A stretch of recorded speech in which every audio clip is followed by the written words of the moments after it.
আমি যদি এক ব্যাগ রক্ত দিতে পারি আমি নিজেকে আরো ধন্য মনে করবো, কারণ আমার জন্য যদি একটা প্রাণ বাঁচে। আমরা এখানে প্রায় ১,৫০০-২ হাজারের উপরে আসছি ট্রান্সজেন্ডার।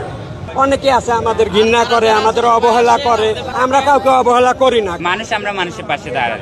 এখানে যত মানুষের রক্ত লাগবে আমরা সবাই দিতে রাজি। হ্যাঁ, আমার দিক থেকে আমি বলতে পারি আমি নিজেকে অনেক প্রাউড ফিল করছি, আমার নিজের উপর অনেক প্রাউড হচ্ছে যে আমি যদি এক ব্যাগ রক্ত দিতে পারি আমি নিজেকে আরো ধন্য মনে করবো, কারণ আমার জন্য যদি একটা প্রাণ বাঁচে, আমার জন্য যদি একটা মায়ের সন্তান বাঁচে, একটা মায়ের কোল আলো হয়, আমি নিজেকে অনেক ধন্য মনে করবো। আমি নিজে অনেক বড় মনে করছি আমি এখানে আসতে পেরে। রক্ত দেওয়ার যদি আমি রক্তটা দিতে পারি তাহলে আমি নিজেকে আরো বড় মনে করবো। আমরা এখানে প্রায় ১,৫০-২ হাজারের উপরে আসছি ট্রান্সজেন্ডার।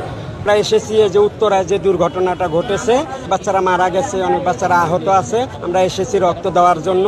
অনেকে আছে আমাদের ঘৃণা করে, আমাদের অবহেলা করে, আমরা কাউকে অবহেলা করি না, কারণ আমরা সবাইকে ভালোবাসি, সবার কাছে পাশে দাঁড়াতেছে, সবার পাশে থাকতেছে। মানুষকে আমরা এতটুকু বোঝাতে চাই যে হিজড়াদের আপনারা কেউ অন্য চোখে দেখবেন না, আপনাদের পাশে আমরা দাঁড়াবো, আপনারা আমাদের পাশে দাঁড়াবেন। আমরা মানুষের জন্য এটাই করতে চাই, আমাদের জানি সমাজে মানুষ ভালো চোখে দেখে, আমাদেরও জানি সম্মান দেয় মানুষ। আমরা মানুষের পাশে দাঁড়াই। আমাদের বউ নাই, বাচ্চা নাই, মা বাপ নাই, আমরা পাবলিকের পাশে দাঁড়াবো। আমরা তো পাবলিকেরটাই খাই, তাই না? আমরা পাবলিকের পাশে সব সময় দাঁড়াতে চাই। এখানে যত মানুষের রক্ত লাগবে আমরা সবাই দিতে রাজি। ১ ব্যাগ লাগুক, ২ ব্যাগ লাগুক, যত লাগবে আমরা সবাই দিতে রাজি।